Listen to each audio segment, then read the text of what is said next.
क्या कभी सोचा है कि हमारे नीले ग्रह से परे अनंत अंतरिक्ष की गहराइयों में कुछ ऐसा भी हो सकता है जो हमारे सपनों से भी परे हो? एक ऐसी दुनिया जहां विज्ञान सिर्फ सीमाओं को तोड़ने का माध्यम नहीं, बल्कि जीवन को संवारने का जरिया हो। जहां हर खोज, हर आविष्कार मानव जाति को नहीं, बल्कि उस प्रजाति को एक बेहतर कल की ओर ले जाता हो। आज हम आपको एक ऐसे ही अनदेखे अध्याय से रूबरू कराएंगे। एक ऐसी यात्रा पर ले चलेंगे जहां उम्मीदों के पंख कभी नहीं थकते और हर चुनौती एक नए अवसर का द्वार खोलती है। आप देख रहे हैं स्टैमैक्स, जहां हम कल्पना को विज्ञान से और असीमित संभावनाओं को वास्तविकता से जोड़ते हैं। आज हम एक ऐसी गाथा शुरू कर रहे हैं जो आपको ब्रह्मांड के एक ऐसे कोने में ले जाएगी जहां हर सांस में जादू है और हर कदम पर अजूबा। गैलेक्सी के अज्ञात छोर पर, जहां हमारे दूरबीनों की पहुंच कभी नहीं हुई, एक ऐसा ग्रह था जिसका नाम था जेनिस। जेनिस सिर्फ एक ग्रह नहीं था, वो एक जीवित कविता था। हरे भरे बायोडोम्स, तैरते शहर और नीले बैंगनी आकाशगंगाओं से जगमगाती रातें। जेनिस के लोग, जिन्हें जेनारियन कहा जाता था, शांति और विज्ञान के प्रतीक थे। उनकी सभ्यता हजारों वर्षों से फल फूल रही थी, हर कदम पर प्रकृति और प्रौद्योगिकी का अद्भुत संतुलन साधते हुए। उनके पास न तो युद्ध थे, न ही गरीबी और न ही कोई लाइलाज बीमारी। सब कुछ व्यवस्थित था, जैसे किसी कुशल कलाकार ने अपने ब्रश से हर रंग को सही जगह पर रखा हो। लेकिन इस पूर्णता के बीच भी एक बेचैनी पल रही थी। जेनारियन वैज्ञानिक इलारा एक ऐसी रहस्यमय ऊर्जा की खोज में लगी थी जिसे वे शून्य की प्रतिध्वनि कहते थे। ये एक ऐसी सूक्ष्म तरंग थी जो उनके ग्रह के मूल से निकलती थी और ब्रह्मांड के हर जीवित कण में समाई हुई थी। इलारा का मानना था कि इस प्रतिध्वनि में ब्रह्मांड की सबसे बड़ी शक्ति छिपी है, सृजन और उपचार की शक्ति। उसके साथियों को यह सिर्फ एक सुंदर सिद्धांत लगता था, एक ऐसी कल्पना जिसे साबित करना असंभव था। लेकिन इलारा ने हार नहीं मानी थी। उसकी प्रयोगशाला, जो जेनिस के सबसे ऊंचे तैरते शहर इथीरियम के शीर्ष पर स्थित थी, हर रात रहस्यमयी नीली रोशनी से जगमगाती थी। एक रात जब जेनिस की दो चांदनी अपने पूरे शबाब पर थीं, इलारा अपने जटिल नैनो इक्वलाइजर पर काम कर रही थी। ये डिवाइस शून्य की प्रतिध्वनि को पकड़ने और उसे स्थिर करने के लिए बनाया गया था। घंटों के अथक प्रयास के बाद इक्वलाइजर की स्क्रीन पर एक पैटर्न उभरा, ऐसा पैटर्न जो उसने पहले कभी नहीं देखा था। ये सिर्फ एक तरंग नहीं थी, ये एक जटिल सिम्फनी थी जो ब्रह्मांड की गहराइयों से आ रही थी। इलारा का दिल तेज धड़कने लगा। उसने पाया कि यह प्रतिध्वनि सिर्फ उसके ग्रह से नहीं, बल्कि बहुत दूर किसी अज्ञात स्रोत से भी आ रही थी, एक ऐसी जगह से जहां शायद जीवन का एक और रूप मौजूद था। अचानक इक्वलाइजर पर एक तेज चमक उठी और इलारा के कान में एक मधुर लेकिन लगभग न सुनाई देने वाली आवाज गूंज उठी। ये कोई शब्द नहीं था, बल्कि एक भावना थी, मदद की पुकार या शायद एक संदेश। इलारा ने अपनी आंखें बंद कीं और उस प्रतिध्वनि की गहराई में डूब गईं। उसने देखा, धुंधली छवियों में, एक और ग्रह जो हमारे जेनिस से बहुत अलग था, नीला और हरा, लेकिन संघर्षों से घिरा हुआ। उसने टूटे हुए शहर देखे, उदास चेहरे देखे और एक ऐसी ऊर्जा देखी जो धीरे धीरे समाप्त हो रही थी। ये हमारे सौर मंडल का एक ग्रह था जिसका नाम था पृथ्वी। इलारा को पता था कि उसकी खोज अब सिर्फ एक वैज्ञानिक प्रयोग नहीं रही, ये एक मिशन बन गई थी। शून्य की प्रतिध्वनि ने उसे एक ऐसे रहस्य से जोड़ दिया था जिसका उत्तर जेनिस के पास हो सकता था। उसे ये समझना था कि ये क्या था, क्यों पृथ्वी खतरे में थी, और क्या जेनारियन इस अनजान दुनिया की मदद कर सकते थे बिना खुद को या पृथ्वी को किसी अनचाहे परिणाम में डाले। इलारा ने अपनी इस अजीबोगरीब खोज के बारे में अपने गुरु आर्कट्यूरस को बताया। आर्कट्यूरस जेनारियन काउंसिल के सबसे सम्मानित में सदस्यों में से थे और विज्ञान के इतिहास के ज्ञाता थे। इलारा की बात सुनकर आर्कट्यूरस की आंखों में एक पुरानी चमक आ गई। उन्होंने इलारा को जेनिस के प्राचीन पुस्तकालय में बुलाया, जहां हजारों वर्षों का ज्ञान संग्रहित था। पुस्तकालय के सबसे गहरे और धूल भरे हिस्से में, जहां आमतौर पर कोई नहीं जाता था, आर्कट्यूरस ने एक प्राचीन स्क्रॉल निकाला। ये स्क्रॉल किसी ऐसी धातु से बना था जो जेनिस पर मौजूद नहीं थी। उन्होंने बताया कि ये शून्य का स्क्रॉल कहलाता है और इसमें एक ऐसी भविष्यवाणी लिखी है जो जेनारियन सदियों से भुला चुके थे। स्क्रॉल पर एक जटिल पैटर्न था जो ठीक वैसा ही था जैसा इलारा के इक्विलाइजर पर उभरा था। आर्कट्यूरस ने स्क्रॉल के अक्षरों को डिकोड करना शुरू किया। ये एक प्राचीन भाषा थी जिसे सिर्फ कुछ ही जेनारियन समझ सकते थे। जैसे जैसे वे पढ़ते गए, कहानी सामने आती गई। जब ब्रह्मांड की दो आत्माएं एक पूर्णता में और एक संघर्ष में शून्य की प्रतिध्वनि के माध्यम से मिलेंगी, तब एक महान संतुलन डगमगाएगा। एक ग्रह की ऊर्जा समाप्त हो रही होगी, जबकि दूसरे के पास अनंत शक्ति होगी। यदि जेनिस, जिसका हृदय ज्ञान और शांति से भरा है, उस असंतुलन को ठीक नहीं करेगा, तो दोनों संसारों का भाग्य बदल जाएगा। लेकिन यह हस्तक्षेप एक बड़े जोखिम के साथ आएगा। दोनों दुनियाओं को एक ऐसे शत्रु का सामना करना पड़ सकता है जो खुद शून्य से जन्मा है। इलारा हैरान रह गई। यह सिर्फ एक खोज नहीं थी, यह जेनिस का भाग्य था, और शायद पृथ्वी का भी। शून्य से जन्मा शत्रु, इसका क्या मतलब था?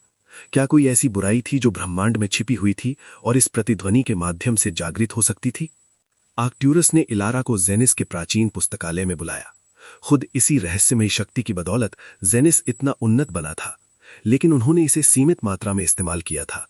उन्हें डर था कि इसकी पूरी शक्ति का उपयोग करने से ब्रह्मांड का संतुलन बिगड़ सकता है। और अब ऐसा लग रहा था कि यह डर सच होने वाला है, लेकिन एक अलग तरीके से। पृथ्वी को शायद इस प्रतिध्वनि की जरूरत थी, लेकिन इसे कैसे पहुंचाया जाए? इलारा और आर्कट्यूरस ने काउंसिल के सामने अपनी खोज रखी। शुरुआत में अधिकांश में सदस्य संशय में थे। हस्तक्षेप करना जेनारियन के सिद्धांतों के खिलाफ था। उनकी प्राथमिक वरीयता अपने ग्रह की शांति और सुरक्षा थी। लेकिन इलारा ने अपनी दूरदर्शिता और पृथ्वी से मिली प्रतिध्वनि की भावनाओं को इतनी ईमानदारी से व्यक्त किया कि कुछ में सदस्यों को उसकी बात माननी पड़ी। काउंसिल ने एक एक्सप्लोरेशन टीम बनाने की अनुमति दी, जिसका नेतृत्व इलारा करेगी। इस टीम का लक्ष्य पृथ्वी तक पहुंचना, उसकी ऊर्जा समस्या को समझना और समाधान खोजना था, लेकिन बिना किसी सीधे हस्तक्षेप के। उन्हें सिर्फ जानकारी जुटानी थी और फिर जेनिस लौटकर रिपोर्ट करनी थी। इलारा ने अपनी टीम के लिए कुछ खास जेनारियन चुने। कैलिन, एक युवा और उत्साही पायलट जो जेनिस के सबसे उन्नत स्पेसशिप स्टारडस्ट को उड़ाने में माहिर था। कैलिन की विशेषता यह थी कि वो किसी भी विषम परिस्थिति में शांत रहता था और उसकी गतिशीलता अद्वितीय थी। जायरा, एक बायोटेक्नोलॉजिस्ट और भाषाविद थी, जिसकी विशेषज्ञता विभिन्न जीव रूपों का अध्ययन करने और उनके संचार पैटर्न को समझने में थी। जायरा की आंखों में हमेशा एक जिज्ञासा भरी चमक रहती थी। ओरियन, एक रहस्यमयी ऊर्जा इंजीनियर था, जो जेनिस की सबसे जटिल ऊर्जा प्रणालियों को डिजाइन करने और मरम्मत करने में माहिर था। ओरियन कम बोलता था, लेकिन उसके विचार हमेशा गहराई और समाधान से भरे होते थे। टीम को स्टारडस्ट नामक एक छोटी लेकिन बेहद उन्नत स्पेसशिप मिली। ये स्टारडस्ट इतनी शक्तिशाली थी कि उसे गैलेक्सी के अज्ञात छोर तक ले जा सकती थी, लेकिन इतनी गुप्त भी थी कि किसी सभ्यता द्वारा पता नहीं लगाई जा सकती थी। इसमें स्टेल्थ मोड, टेलीपोर्टेशन जंप और उन्नत इमोशनल सेंसर भी थे, जो अन्य प्रजातियों की भावनाओं को पढ़ सकते थे। इलारा ने शून्य की प्रतिध्वनि को नियंत्रित करने के लिए एक विशेष डिवाइस, कोर रीजोनेटर बनाया। यह न केवल प्रतिध्वनि को पकड़ सकता था, बल्कि उसे नियंत्रित करके ऊर्जा में बदल सकता था। यह उनका सबसे महत्वपूर्ण उपकरण था। रवानगी का दिन आ गया। जेनिस के नागरिक उन्हें नहीं देख सकते थे, क्योंकि यह मिशन पूरी तरह से गुप्त था। लेकिन इलारा ने महसूस किया कि पूरे ग्रह की उम्मीदें उसके साथ थीं। स्टारडस्ट ने धीरे धीरे इथेरियम से उड़ान भरी और नीले बैंगनी आकाश गंगाओं के बीच से गुजरते हुए अज्ञात ब्रह्मांड की ओर बढ़ गई। उनकी यात्रा, जो अनिश्चितताओं और खतरों से भरी थी, शुरू हो चुकी थी। उन्हें नहीं पता था कि पृथ्वी पर उन्हें क्या मिलेगा या शून्य की प्रतिध्वनि का वास्तविक अर्थ क्या था, लेकिन उनके हृदय में उम्मीद थी, और ये उम्मीद ही उनकी सबसे बड़ी ताकत थी। हफ्तों की यात्रा के बाद स्टारडस्ट पृथ्वी के सौर मंडल में प्रवेश कर गई। जेनारियन सेंसर ने तुरंत पृथ्वी के वायुमंडल में मौजूद प्रदूषण, तकनीकी शोर और ऊर्जा असंतुलन को पहचान लिया। ये जेनिस से बिल्कुल अलग था। जायरा के इमोशनल सेंसर ने उदासी, चिंता और असंतोष की गहरी लहरों को महसूस किया। इलारा ने कैलिन से स्टारडस्ट को पृथ्वी की निचली कक्षा में छिपाने के लिए कहा। उन्होंने ऑब्जर्वेशन मोड एक्टिवेट किया और अपने ग्रह से हजारों प्रकाश वर्ष दूर इस नीले हरे ग्रह को देखा। उनकी पहली छाप एक विरोधाभास की थी। एक तरफ उन्हें विशाल गगनचुंबी इमारतें, तेज गति से चलती गाड़ियां और चमकीली रातें दिखीं। दूसरी तरफ उन्होंने जंगलों का कटना, नदियों का सूखना और शहरों में फैली अराजकता देखी। ओरियन ने ऊर्जा रीडिंग्स लीं। उसने पाया कि पृथ्वी अपनी ऊर्जा का बहुत ज्यादा उपयोग कर रही है और उसका मुख्य स्रोत जीवाश्म ईंधन है, जो पर्यावरण को बुरी तरह नुकसान पहुंचा रहा है। उनकी ऊर्जा प्रणाली बहुत असंतुलित है, ओरियन ने कहा। वे अपने ही ग्रह को धीरे धीरे खत्म कर रहे हैं। जायरा के सेंसर ने मानवीय भावनाओं का एक जटिल जाल पकड़ा। खुशी, प्यार, क्रोध, ईर्ष्या, लालच। उनकी भावनाएं बहुत तीव्र हैं और कभी-कभी विरोधाभासी भी। उसने टिप्पणी की, शून्य की प्रतिध्वनि यहां बहुत कमजोर है, लगभग सुनाई नहीं देती। ऐसा लगता है कि नकारात्मकता उसे दबा रही है। इलारा ने ध्यान से सब कुछ देखा। उसे लगा कि पृथ्वी के लोग किसी न किसी तरह से अपनी मूल ऊर्जा स्रोत से कट गए हैं। शून्य की प्रतिध्वनि जो हर जीवित प्राणी में होनी चाहिए, यहां पर अवरुद्ध थी। अचानक कैलिन ने स्क्रीन पर एक चेतावनी देखी, एक अनोखी सिग्नल। ये जेनारियन नहीं है। ये सिग्नल पृथ्वी के एक घनी आबादी वाले शहर से आ रहा था और ये लगातार बढ़ रहा था। इलारा ने सिग्नल को ट्रैक करने का आदेश दिया। सिग्नल उन्हें एक बड़े औद्योगिक परिसर की ओर ले गया। जायरा ने अपने सेंसर से पता लगाया कि वहां पर कुछ बड़ा घटित हो रहा था और आसपास के लोगों में डर और घबराहट की लहरें उठ रही थीं। ये एक कोर ओवरलोड की तरह लगता है, ओरियन ने कहा। उनकी कोई ऊर्जा सुविधा नियंत्रण खो रही है। इलारा को तुरंत समझ आ गया, यदि वो सुविधा फट जाती है तो इससे बड़े पैमाने पर विनाश होगा और पर्यावरण को और नुकसान पहुंचेगा। जेनारियन के सिद्धांतों के खिलाफ होते हुए भी इलारा जानती थी कि उन्हें हस्तक्षेप करना होगा। ये सिर्फ एक डेटा एकत्र करने का मिशन नहीं रह गया था, ये जीवन बचाने का मौका था और शायद शून्य की प्रतिध्वनि को फिर से जागृत करने का पहला कदम भी। कैलिन, हमें उस सुविधा के पास जाना होगा, इलारा ने दृढ़ता से कहा। जायरा, ओरियन, तैयार हो जाओ। हमें देखना होगा कि हम कैसे मदद कर सकते हैं बिना अपनी पहचान उजागर किए। स्टारडस्ट ने स्टेल्थ मोड में रहते हुए औद्योगिक परिसर की ओर उड़ान भरी। जेनारियन, जो कभी बाहरी दुनिया में हस्तक्षेप नहीं करते थे, अब पृथ्वी के संकट में सीधे उतरने वाले थे। उन्हें नहीं पता था कि आगे क्या होगा या वे किस खतरे का सामना करने वाले थे, लेकिन इलारा की आंखों में एक नई उम्मीद थी। उम्मीद कि वे इस असंतुलन को ठीक कर सकते हैं और ब्रह्मांड की दो आत्माओं को फिर से जोड़ सकते हैं। जैसे ही स्टारडस्ट औद्योगिक परिसर के ऊपर पहुंची, जेनारियन ने देखा कि एक विशाल रिएक्टर अनियंत्रित हो रहा था। उसके चारों ओर एक नीली सफेद ऊर्जा का घेरा बन रहा था, जो धीरे धीरे बड़ा होता जा रहा था। धरती के लोग घबरा कर भाग रहे थे, लेकिन कुछ इंजीनियर और वैज्ञानिक उसे रोकने की नाकाम कोशिश कर रहे थे। ये रिएक्टर फ्यूजन कोर पर चल रहा है, लेकिन इसमें कुछ कमी है, ओरियन ने विश्लेषण किया। शून्य की प्रतिध्वनि को यहां नियंत्रित नहीं किया जा सकता। यह सिस्टम पूरी तरह से असंतुलित हो गया है। इलारा ने अपने कोर रिजोनेटर को सक्रिय किया। डिवाइस ने तुरंत रिएक्टर से निकलने वाली अनियंत्रित ऊर्जा का पता लगा लिया। मैं अपनी प्रतिध्वनि से इसकी ऊर्जा को स्थिर करने की कोशिश कर सकती हूं, लेकिन मुझे सीधे रिएक्टर के पास पहुंचना होगा। यह खतरनाक है इलारा, कैलिन ने चेतावनी दी। आप खुद को उजागर कर सकती हैं, हमारे पास कोई और विकल्प नहीं है, इलारा ने जवाब दिया। जायरा, तुम जेनारियन शील्ड सक्रिय करो और ओरियन, मुझे कोर रिजोनेटर के साथ रिएक्टर तक पहुंचाने के लिए मुझे टेलीपोर्ट जंप कराओ। कैलिन ने स्टारडस्ट को हवा में स्थिर किया, जबकि जायरा ने एक अदृश्य ऊर्जा शील्ड बनाई ताकि वे पृथ्वी के राडार से बचे रहें। ओरियन ने इलारा के कोर रिजोनेटर को स्टारडस्ट के सिस्टम से जोड़ा।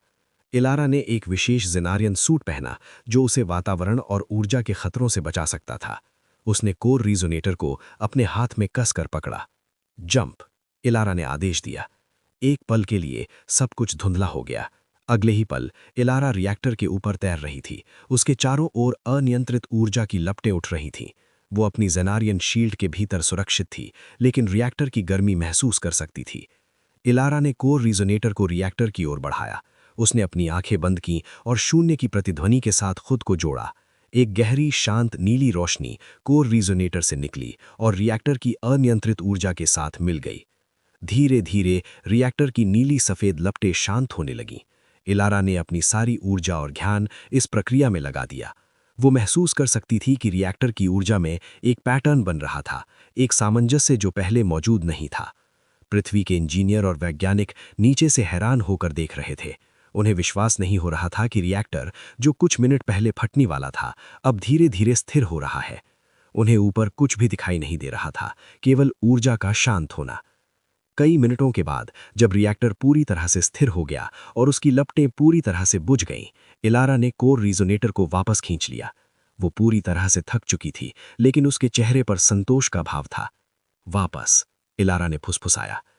ओरियन ने उसे वापस स्टारडस्ट में टेलीपोर्ट किया। स्टारडस्ट में वापस आकर इलारा ने गहरी सांस ली।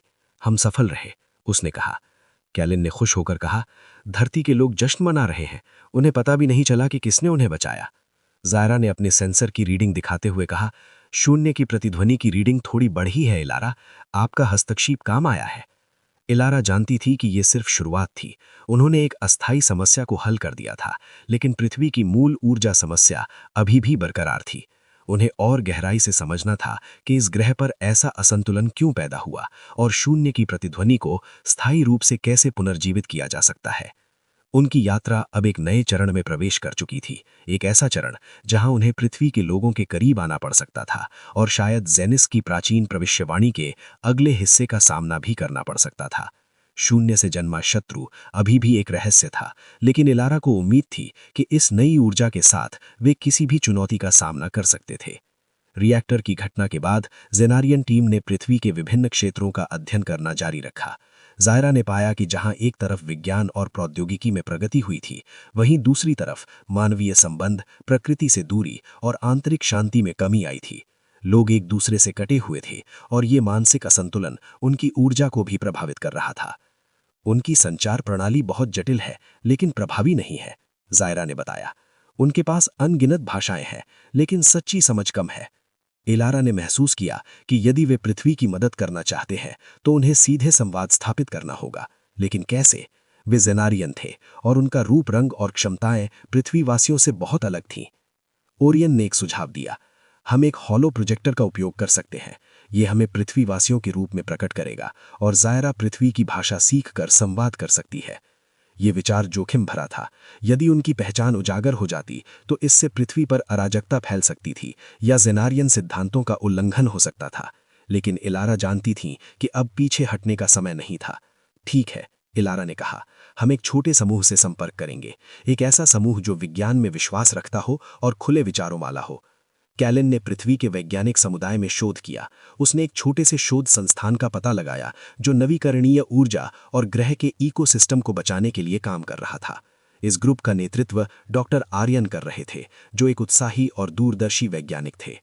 एक रात जब डॉक्टर आर्यन अपनी प्रयोगशाला में अकेले काम कर रहे थे, उनके स्क्रीन पर एक रहस्यमयी सिग्नल आया। ये कोई सामान्य सिग्नल नहीं था, ये एक एन्क्रिप्टेड मैसेज था जो पूरी तरह से नई भाषा में था। आर्यन हैरान थे। उन्होंने अपनी टीम के साथ मिलकर इसे डिकोड करने की कोशिश की। कई घंटों के बाद वे कुछ शब्दों को समझने में कामयाब हुए, फ्रेंड्स, हेल्प। डॉक्टर आर्यन ने अपने सबसे विश्वसनीय मित्रों को इकट्ठा किया। उन्होंने तय किया कि वे इस रहस्यमयी सिग्नल का जवाब देंगे। उन्होंने अपने सबसे अद्भुत रेडियो टेलीस्कोप का उपयोग करके एक जवाब भेजा जिसमें शांति और उत्सुकता का संदेश था। स्टारडस्ट पर इलारा की टीम ने आर्यन के जवाब को इंटरसेप्ट किया। जायरा ने मुस्कुराते हुए कहा, वे तैयार हैं, उनकी उत्सुकता बहुत मजबूत है। इलारा ने हॉलो प्रोजेक्टर को सक्रिय करने का आदेश दिया। वे अपनी जेनारियन पहचान को अस्थायी रूप से छिपाकर पृथ्वीवासियों के रूप में दिखने वाले थे। ये एक बड़ा कदम था, एक ऐसा पुल जिसे वे ब्रह्मांड की दो आत्माओं के बीच बनाने की कोशिश कर रहे थे। इलारा, कैलिन, जायरा और ओरियन ने अपने मानव रूप धारण किए। ये एक अजीब अनुभव था। उन्हें अपने जेनारियन शरीर से अलग भारीपन और सीमित गतिशीलता महसूस हो रही थी, लेकिन वे जानते थे कि ये इस महत्वपूर्ण मिशन के लिए आवश्यक था। स्टारडस्ट एक घने जंगल में डॉक्टर आर्यन की प्रयोगशाला के पास लैंड किया। उन्होंने हॉलो प्रोजेक्टर के माध्यम से अपनी इमेज को डॉक्टर आर्यन की प्रयोगशाला में भेजा। डॉक्टर आर्यन और उनकी टीम हैरान रह गए जब उनके सामने 4 रहस्यमयी लोग प्रकट हुए। वे बिल्कुल इंसानों की तरह दिख रहे थे, लेकिन उनकी आंखें एक अलग चमक से भरी थीं। नमस्कार, इलारा ने जायरा द्वारा सीखे गए पृथ्वी के सामान्य भाषाई प्रोटोकॉल का उपयोग करके कहा, हम जेनिस से आए हैं, हम आपके ग्रह की मदद करने आए हैं। लैब में सन्नाटा छा गया, अविश्वास, भय और फिर आशा। डॉक्टर आर्यन ने गहरी सांस ली और बोले, स्वागत है, हम आपकी मदद स्वीकार करते हैं। 2 सभ्यताओं के बीच पहली बार सीधे संवाद स्थापित हुआ था। ये एक नया अध्याय था जो ब्रह्मांड के संतुलन को बहाल करने की दिशा में एक और कदम था। लेकिन जेनिस की प्राचीन भविष्यवाणी अभी भी उनके दिमाग में थी। शून्य से जन्मा शत्रु अभी भी एक रहस्य था और उसका सामना करने की चुनौती अभी बाकी थी। इलारा और उसकी टीम डॉक्टर आर्यन के साथ मिलकर पृथ्वी की ऊर्जा समस्याओं को हल करने पर काम करती है। वे जेनेरियन विज्ञान और प्रौद्योगिकी का उपयोग करके नवीकरणीय ऊर्जा स्रोतों को बेहतर बनाते हैं, प्रदूषण कम करते हैं और प्रकृति को पुनर्जीवित करने में मदद करते हैं। जायरा मानवीय भावनाओं का अध्ययन करती हैं और पाती है कि प्रेम, सहानुभूति और सहयोग ही शून्य की प्रतिध्वनि को पुनर्जीवित कर सकते हैं। वे पृथ्वीवासियों को इन भावनाओं को फिर से जगाने में मदद करते हैं।